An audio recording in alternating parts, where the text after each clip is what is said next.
तो आप सबने नीट का रिजल्ट देखा ही होगा और आप सबका दिमाग घूम गया होगा देख करके कि इस साल इतनी ज्यादा कट ऑफ कैसे आ सकती है। 2018 में जहां पर 600 मार्क्स पे अंडर 1000 रैंक आती थी, वहां पे इस साल 25,000 रैंक आ रही है 600 मार्क्स में। तो इस वीडियो में हम डिस्कस करेंगे कि हर साल नीट की कट ऑफ इतनी ज्यादा क्यों बढ़ रही है और नीट 2024 में आपको क्या एक्सपेक्ट करना चाहिए। हर साल रैंक इतनी पीछे जा रही है, उसका रीजन सबसे मेन तो ये है कि सीक्रेट रिवील हो चुका है।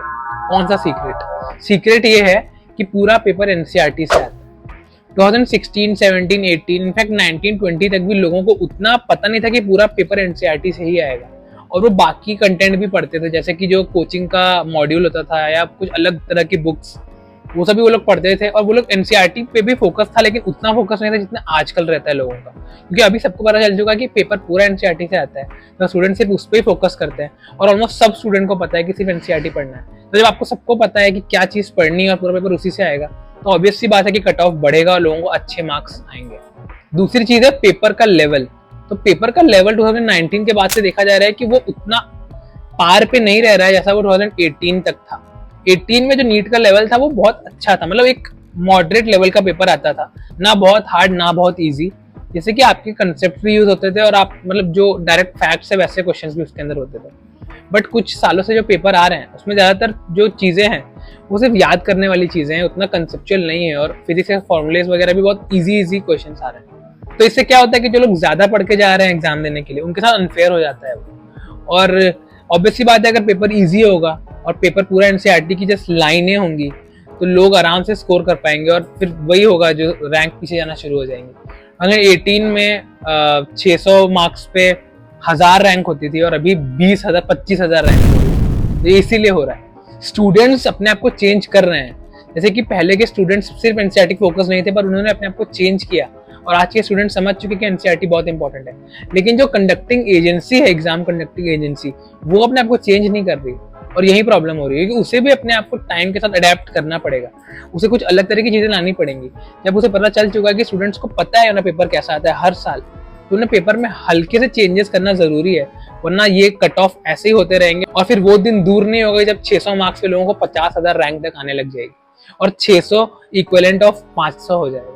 तो एक और रीजन ये है कि जो ऑनलाइन एजुकेशन के प्लेटफॉर्म्स है वो बहुत ज्यादा आ चुके हैं आजकल, और वो बहुत ही कम प्राइस में कंटेंट प्रोवाइड करते हैं, जो कि बहुत अच्छी बात है। जैसे कि जो फिजिक्स वाला है, वो लोग बहुत ही कम पैसे में जो कंटेंट था, और बाकी कोचिंग इंडस्ट्रीज बहुत महंगा देती थी उसे, वो सस्ते में देते थे, तो उससे स्टूडेंट्स को बहुत फायदा होता था। और इससे क्या हुआ कि जो पहले जो स्टूडेंट्स ये कोचिंग अफोर्ड नहीं कर पा रहे थे, अब वो भी कोचिंग अफोर्ड कर पा रहे हैं, और वो भी अब नीट की रेस में आगे होने लगे। पहले कैसा होता था कि जो अच्छी कोचिंग आकाश एलएन यहाँ पे जा पा रहे हैं उन्हें सब पता रहता था, और बाकी जो स्टूडेंट्स थे वो उतने अच्छे से प्रिपेयर नहीं कर पाते थे। बट अब क्योंकि ऑनलाइन प्लेटफॉर्म इतने हो गए, यूट्यूब चैनल इतने सारे हो गए, तो कंटेंट उन्हें पता है कि क्या पढ़ना है, कैसे पढ़ना है। टेस्ट सीरीज वगैरह भी ऑनलाइन मिलती है, फ्री में मिलती है, तो इसीलिए कंपटीशन भी बढ़ता जा रहा है, क्योंकि अभी रेस में बहुत सारे लोग हो चुके हैं। हमारे देश की पॉपुलेशन तो बहुत तेजी से बढ़ रही है, और उसका बहुत अच्छा एग्जाम्पल ये नीट में कितने कैंडिडेट रजिस्टर होते हैं उससे हम लोग लगा सकते हैं। 2017 के नीट में जहाँ पे सिर्फ 11 लाख स्टूडेंट्स ने रजिस्टर किया था, 18 में 13 लाख ने किया था, 19 में 15 लाख ने किया था, 20 में 16 लाख ने किया, 21 में 18, 22 में भी अराउंड 19 ने किया, और इस साल 21 लाख स्टूडेंट्स ने रजिस्टर किया। तो हर साल ये ट्रेंड बढ़ता जा रहा है। तो जितने ज्यादा लोग एग्जाम को देंगे उतना ही वो कॉम्पिटिटिव बनेगा, उतनी ही कट ऑफ हाई जाएगी, आपको उतना ही ज्यादा स्कोर करना पड़ेगा। ये सोच के बहुत बुरा लगता है कि इस साल जिन लोगों को 680, 690 मार्क्स भी आ रहे हैं, वो भी जो टॉप कॉलेजेस जैसे कि AIIMS Delhi, Maulana Azad medical college Delhi में जो है, और भी दिल्ली के कुछ कुछ कॉलेजेस को वो लोग मतलब उन्हें वहां भी एडमिशन नहीं मिलेगा, क्योंकि वहां के कट ऑफ भी अराउंड 200 AIR तक बंद हो जाता है। तो इतना बुरा हाल हो गया कि 690 वाले स्टूडेंट को भी अभी कॉम्प्रोमाइज करना पड़ रहा है। तो ये चीज़ को ठीक करना पड़ेगा एनटीए को, कुछ ना कुछ करके उन्हें पेपर का पैटर्न थोड़ा चेंज करना पड़ेगा, लेवल थोड़ा चेंज करना पड़ेगा, या अलग तरह से थोड़ा पेपर बनाना पड़ेगा, क्योंकि वो सेम चीज़ अगर करते रहेंगे तो जैसा इस साल हो रहा है वैसा अगले साल होगा। अगले साल 20,000 क्या 600 मार्क्स पे हो सकता है 30,000 रैंक आ जाए, 40,000 रैंक हो जाए, तो कुछ तो करना पड़ेगा। तो नीट 2024 के जो एस्पिरेंट्स हैं उन लोगों को मैं यही कहूँगा कि आप अपनी प्रिपरेशन को फुल फ्लेज्ड रखना पूरे साल, क्योंकि हमें कुछ पता नहीं है कि पेपर कैसा आने वाला है, ईजी आने वाला है, हार्ड आने वाला है।